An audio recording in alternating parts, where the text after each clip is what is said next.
Okay. Well, just got out of the shower, so my hair is wet still, but okay. So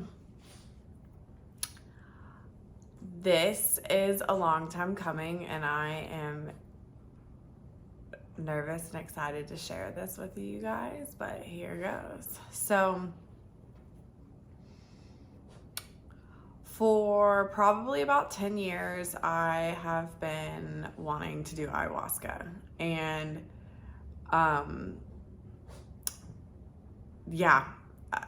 some people know what it is, some people don't know what it is. This really is not a video to talk about what ayahuasca is necessarily, but essentially, I don't know where I first heard about it, but along back like 10 years ago, I knew that my aunt, who I was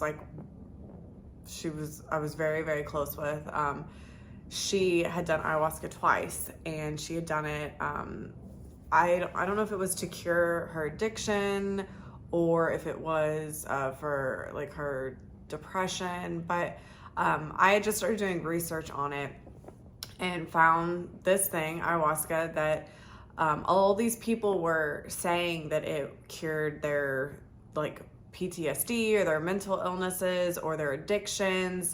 There was business people that like said that it helped them, figure out different business ideas or strategies. Just basically, it was just this thing that I like was intrigued by, and I really had no idea where to do it, how to do it. I know that people did it in Peru, but yeah, so basically for, the last 10 years, I've really been like, everything's kind of been leading me up to the fact that I did ayahuasca 2 weeks ago. And this was just like such a huge moment for me in my life. It was definitely like top 3 like life-changing things that I've ever experienced. And I knew it would be, and I knew like that there were so many things leading up to this. I have been wanting to do this for forever. I like most of the retreats that you can go do ayahuasca are extremely expensive. And I just didn't really know when it would ever line up for me to be able to do it. But I just really, let everything in like the world and let like the universe kind of move me and guide me. And although this has been something that's been calling to me for, like I said, about 10 years, everything lined up perfectly for it to happen for me. And I'm just like, even just talking about it now, realizing like how beautiful that was. I obviously this year was like the darkest year I've ever experienced in my life. And I, at one point, just started like frantically trying to figure out like, I need to go do this. I need to go do the ayahuasca. Like, this is going to fix me. Like, I'm like so depressed and suicidal, and I need to go do it. And, one of my friends told me like, hey, like, if you are in a really bad place, like I don't think this is a great time for you to do this. Like, just the time will come like at a different point for you to do it. And yeah, I mean, he was right. I'm essentially, my family's been going to this energy healer for like 20 years. She lives in Dallas, and I went to see her earlier this year when I was like super depressed and looking for answers. And she's also like a medium too. But I, went to go see her, mentioned that I wanted to do ayahuasca. She kind of said the same thing that my friend did, is that like, I don't think this is the right time for you to do it yet.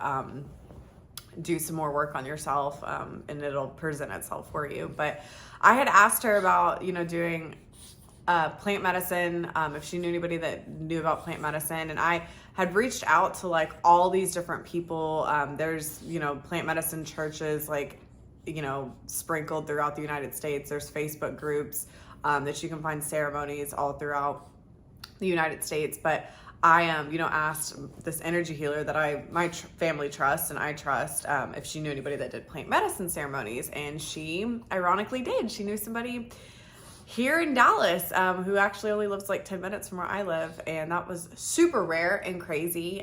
So I went to this man's house. I felt a huge connection with him. He's like, I just felt so connected to him. And, you know, before I actually met him, I went to another plant medicine church that's, you know, in the DFW area, and just didn't really feel super connected to it. They were awesome, but I just didn't feel super connected. But the gentleman that I met through the energy healer, I went to his house. He has like, gatherings every other week, you know, just like meditation gatherings. So went to a couple of those, just felt super connected. And ironically, he was taking a big group of people to Peru, like a couple of weeks after I met him. And I was really like adamant that I wanted to go. It didn't work out.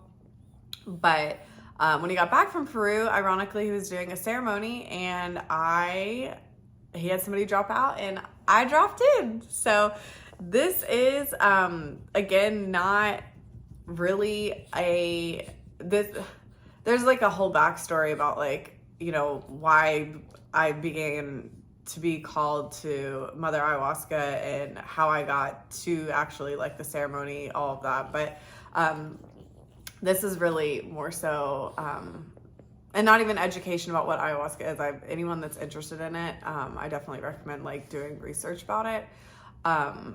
But this was really more so like my experience. So essentially, to set the stage, we show up, go to this individual's house. I'm not going to say his name, but we would go to his house, and we all have our yoga mats and our buckets with us, because that's like a known thing with ayahuasca ceremonies, that a lot of times you purge either direction.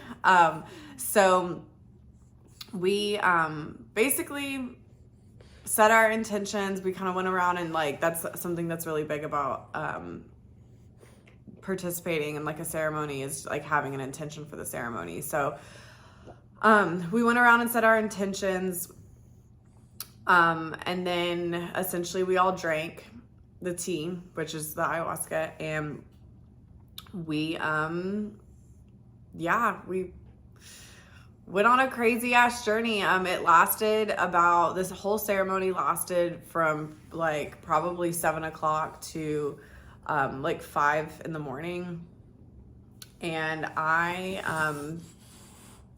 you know, just am going to share like exactly what I experienced. So, when we first drank, we sat in silence, and mind you, we're in a room, and it's totally dark. Like you can't see anything. Like it's pitch black. There's no lights on. There's no candles, nothing. So when we start the ceremony, we are sitting in the dark and, in silence. So we had all drank, and he had told us like, hey, it'll be silent for like 20 minutes. This 20 minutes may feel like forever.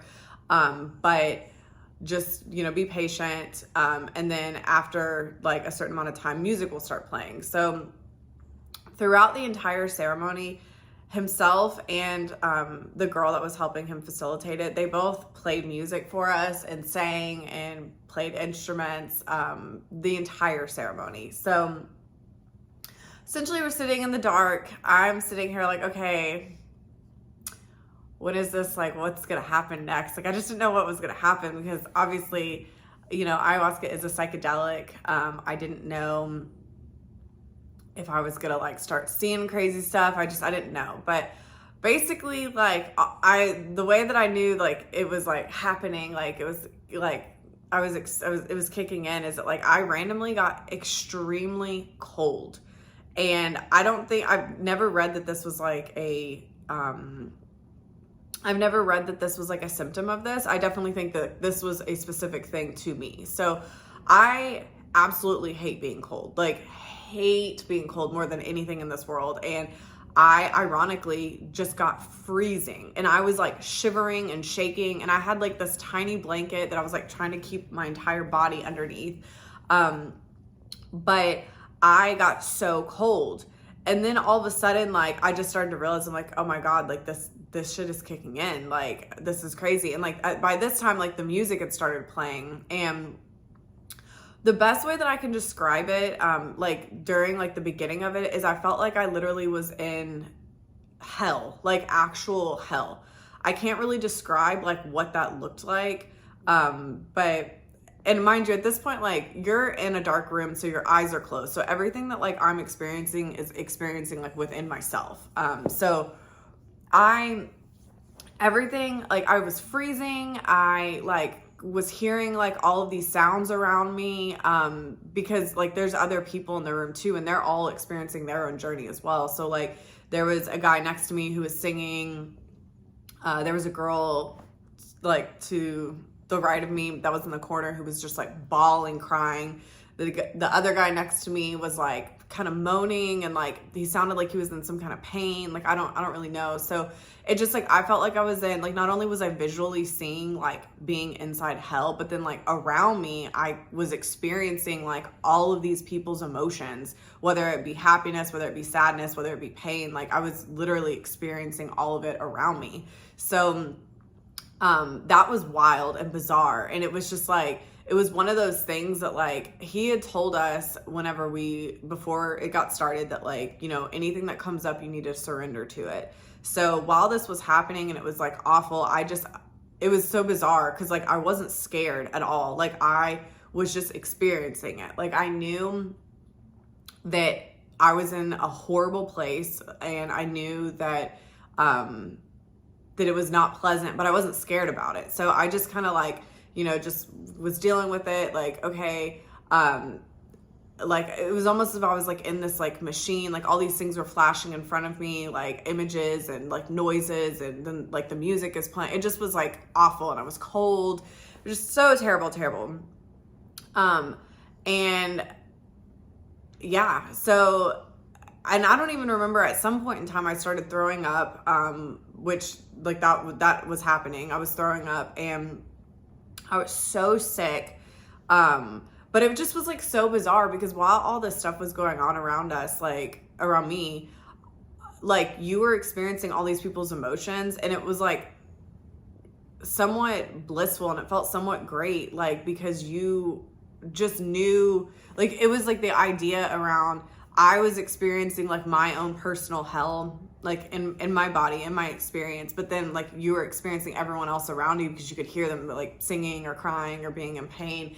And it was like really beautiful. And like anytime like someone was like crying or throwing up, like you felt so much happiness for them because you were like, wow, like they're really getting out of them whatever they need to get out. So it was like a huge metaphor for life, to just be able to realize like, you know, there's always stuff going on around us. And we're all experiencing like our own thing too, but everything is like so beautiful, like everything. So that was like a huge metaphor for me. And also just finding comfort in like the surrender of being in a bad place. I think so many times, like, you know, when we are in really bad places, like we just really want to get out of them or like find a solution. But it was really cool to experience just like, okay, I'm here in this bad place and like it's okay and I'm safe. And so at some point in time, like everything got really, really, really beautiful. Like I just remember like I was no longer cold anymore. The music that was playing was just so beautiful. I was like singing and I was dancing, like during all of it. And then like randomly, like the hell would come back and I just was like freezing again and I was throwing up and it was like awful. And so it's just like this up and down of like really awesomeness, really, really terrible like experiences. So that was just like super crazy. And like at one point I saw like my mother, and it was so crazy because I saw her and she was like naked and she was looking at herself in the mirror, like, as you know, so many people do, like in the mornings, like, you know, like looking at yourself. And like I was observing herself, and like I could feel like it was almost as if I was like her and she was me. Like I could feel like her insecurities. I could feel like the things that like she felt confident about, like, and it just made me, at the time, like after, I was like, okay, wow, like it made me like have so much more love and respect for my mother. But also like days later after the ceremony, I realized, I'm like, holy shit, like that was actually like this like unconditional love that like a mother has. Cause like I felt like I was her. And she was me. And like, I just realized like, okay, it wasn't necessarily about like me connecting like close with her and feeling closer to her. It was more so like having unconditional love for myself. And so that was something that I got away from the ceremony. At one point in time, like I was just having like all these ideas and concepts of like money. Like I was like, what is money? Like what is it? Like, and I was trying to like, I knew that it was a piece of paper and I knew like about the size that it was, but I was like, why is it like this world is like controlled by money? And I was like thinking about like the value of $1 and what that actually means, and how is it that like everything in this world is ran by it. Like people have power by money, people have fear by money, people like exchange like items by money. Like I just was having this huge like idea about like what money was and why is it that our life is like circled around that. So like that shit was like crazy too, because I've always like, money's always been a thing for me. I've always been extremely motivated by money. I've always had like so much fear around money. I've always like looked at my future, like thinking about money. Like it's just, money has always been like a huge object for me. So just to be able to realize that like what is money actually? Like that was like so powerful too, to just realize like that everything like is surrounded by this tiny object that like literally can float away in the wind. So that was really interesting. I also at some point like couldn't even really like imagine or picture like who I was or what I looked like or what my name was or like what shape my body was. And it was like as if my soul like literally was out. Like I was only experiencing my soul, which was like so badass, like so amazing. Like I literally couldn't comprehend who I was or what I looked like, or how my body physically moved. Like I literally was like only my soul, which like that was one of my intentions for the ceremony, was to like be solely okay with like just me and just like my soul. Doesn't matter physically what's wrong with me, doesn't matter like what's going on around me, where I live, like nothing. I wanted to just be okay with me. So like the fact that like I was experiencing just my soul like during the ceremony was just like absolutely insane. And then like at one point this shit was wild. This was so crazy. I started thinking about like my grandmother, and my grandmother, I've always been extremely close with. This is like the tattoo, her favorite flower, and like our horoscope signs on here. But she, I've been worried about her, like, you know, having dementia, so at one point during my ceremony, I just started thinking about like the way that people age and like all of that. And I was just comprehending about like sometimes when people like get dementia, like they no longer speak anymore. And I was thinking about her and I could see her and she no longer was speaking. And I just started to begin to like think about the fact that like a lot of times, like whenever you're older, like you've experienced all of this stuff. And so like there's really no need for you to speak anymore, because now you become an observer.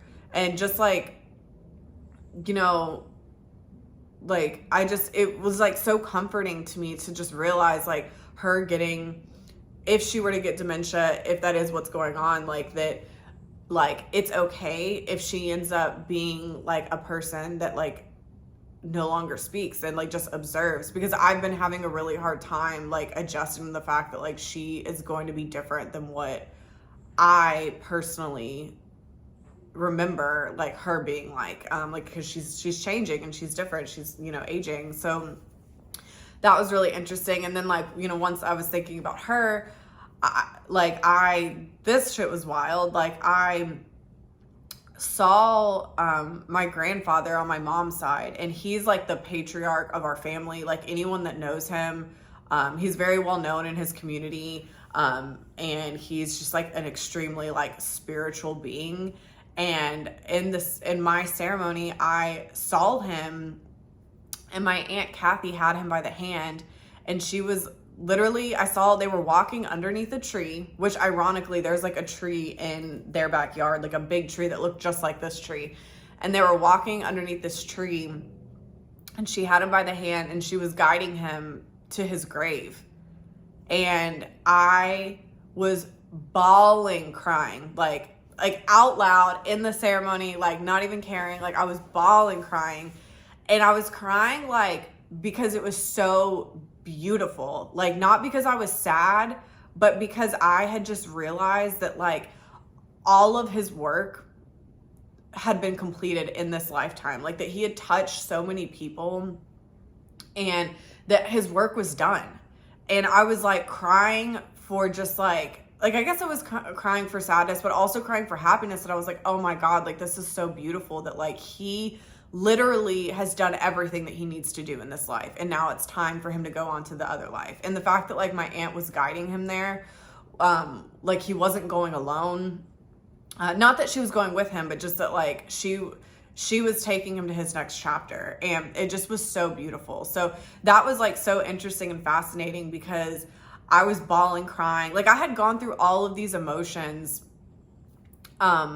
during this experience. Like I was literally throwing up at certain points. I was crying at certain points. I was singing, I was dancing, I was laughing at certain points. And it was just like so interesting to be experiencing all of these emotions and not having any care in the world. Like I'm normally pretty conservative. Like I pretty like worry about like what people think about me. And so the fact that I was like in a dark room with 8 strangers and I was experiencing the ugliest versions of myself, like, and not worrying about it and not even like, not even holding back anything was like so cool and so freeing.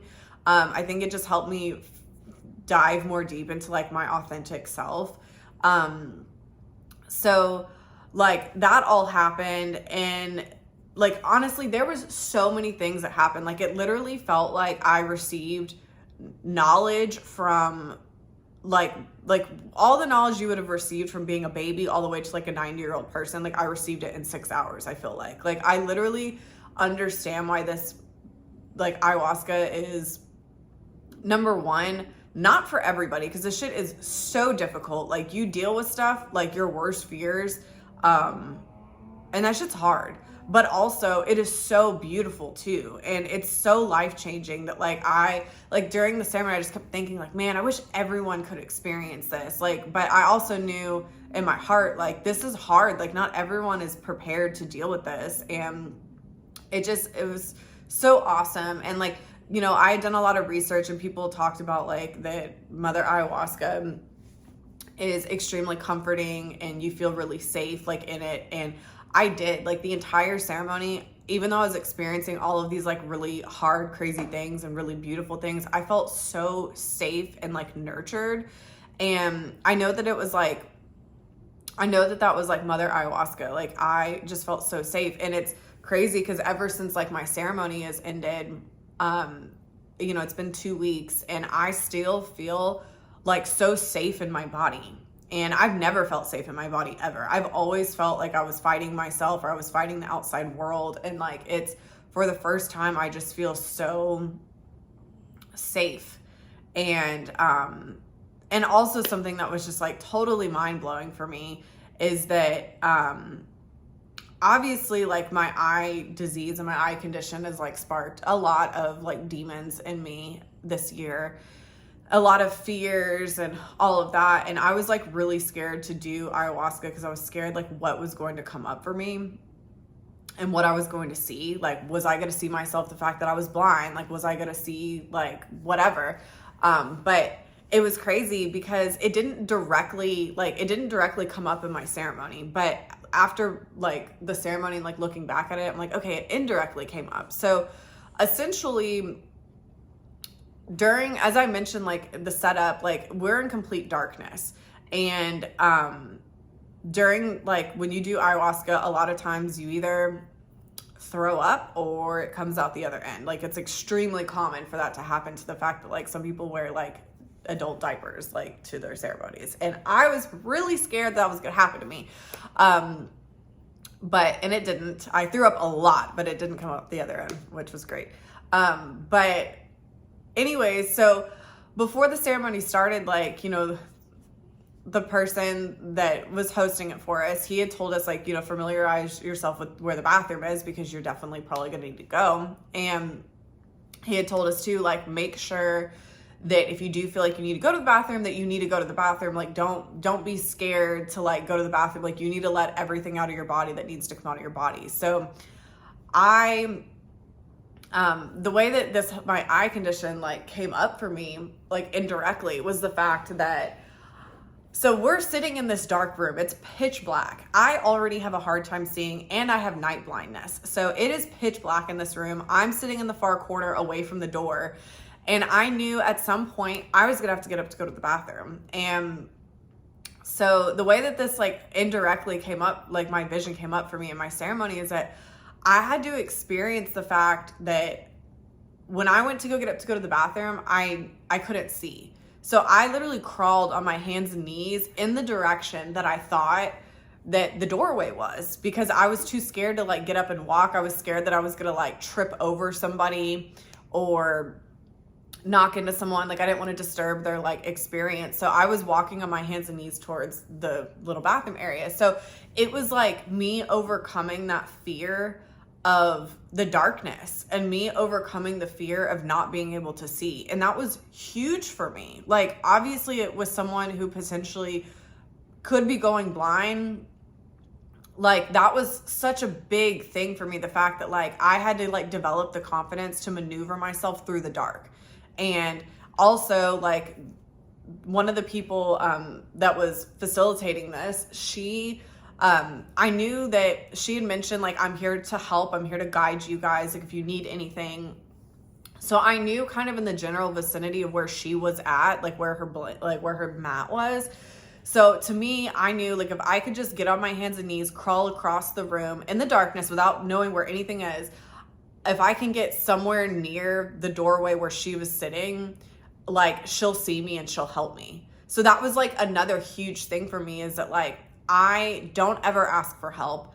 I'm like, I just was not raised to, like, be vulnerable and ask for help. And I've never been like that. And, with this, like, eye disease, like, I'm just, like, realizing, like, I'm now having to ask for help. And it's just, like, been such, like, a crazy, like, learning curve. But, like, within my ceremony, like, I literally, like, crawled from my hands and knees over to the doorway, and I just waited. I just sat there and waited, because I knew that if I waited, she would see me and she would help me. So, like, sure enough, like, I got kind of to the doorway area, and she came up behind me and just, like, put her hands, like, on my shoulders and guided me to where the bathroom was.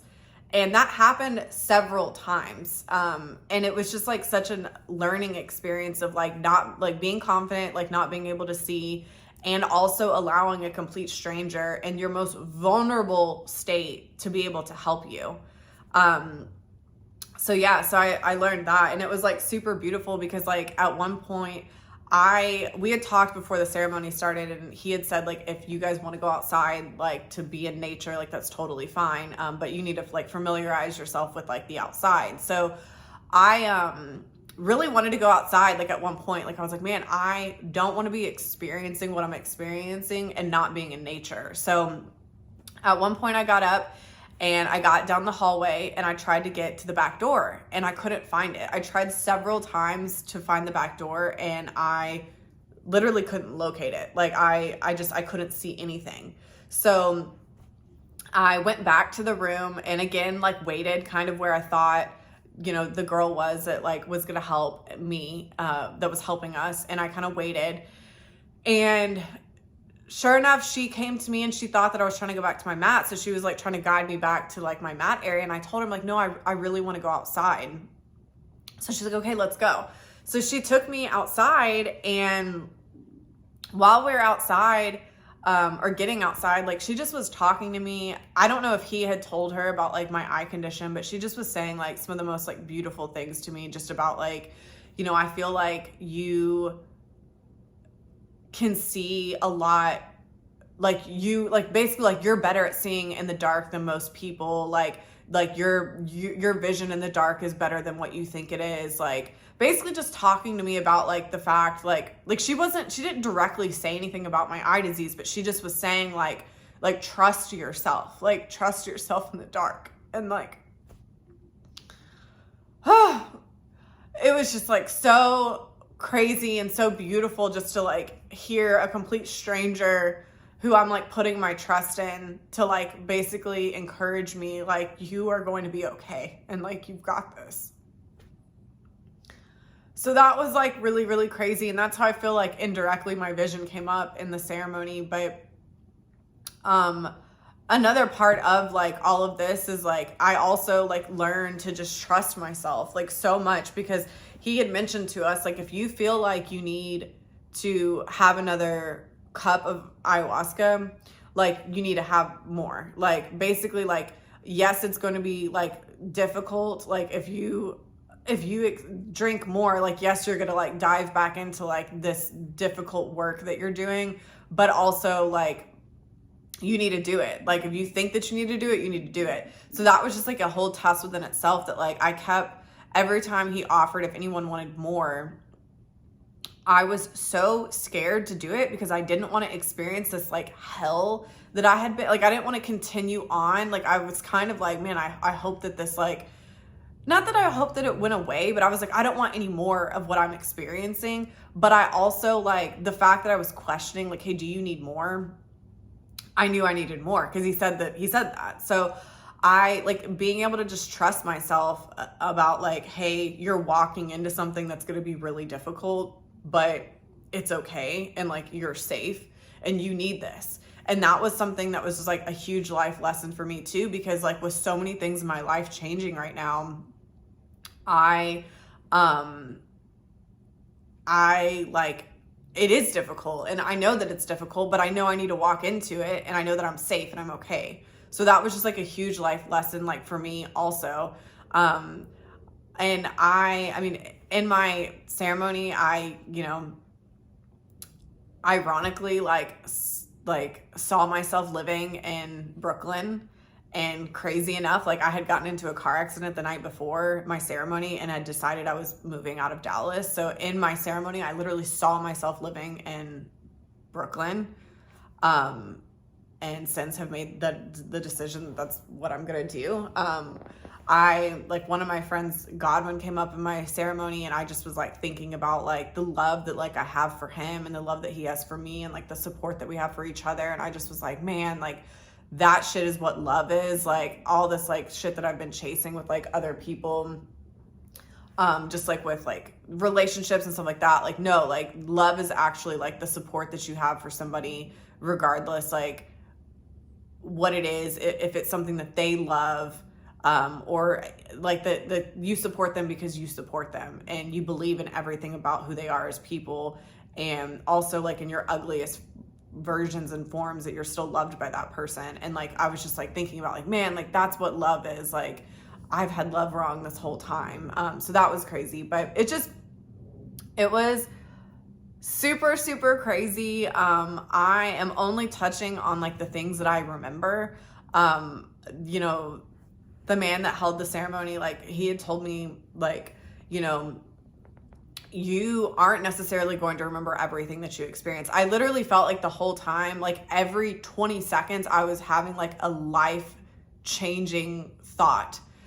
So it was like sad because I'm like, I really wanted to like remember everything, but also I, also just from talking to him, like after the ceremony, he had said like, hey, you know, some of the things you're not going to remember and that's okay. Some of them will come up later. It'll click for you. And that actually has happened for me. Like I will have been talking or thinking about something and I'll be like, holy shit, like that's actually what that meant. And so he had said like that will happen, but he also said like, you know, you won't remember everything because some things literally were planted inside of you just for your subconscious. So needless to say, like my ceremony was absolutely insane. It was the hardest thing I've ever experienced. But it was the most beautiful thing I've ever experienced. So I definitely don't think that, you know, doing ayahuasca is for everybody. I think that like you have to really, really dive in and like already be working on yourself, because this shit brings up some like dark shit, and you face a lot of your fears, but you also get like some of these messages that like you absolutely need. So yeah, I mean, anybody that's interested, again, this video wasn't necessarily about like the benefits of ayahuasca. I definitely recommend people looking into it. But yeah, and it's really, maybe I'll do another video about the benefits, and maybe I'll do another video about like finding, you know, the right people to do it with, because that's extremely important. You don't want to just like give your money out to anybody that's like offering it. It's so important. Like, I definitely think my experience would have like been not the same at all had I not done it like with, you know, the individual that I had done it with. He made everything so beautiful. Like, I have such a spot for him and the girl that helped him in my heart. Like, they just, I literally was just like, oh my God, these people are angels. Like, they are just absolutely like beautiful souls. So yeah, so this was just a video about my experience doing ayahuasca for the first time. So yeah.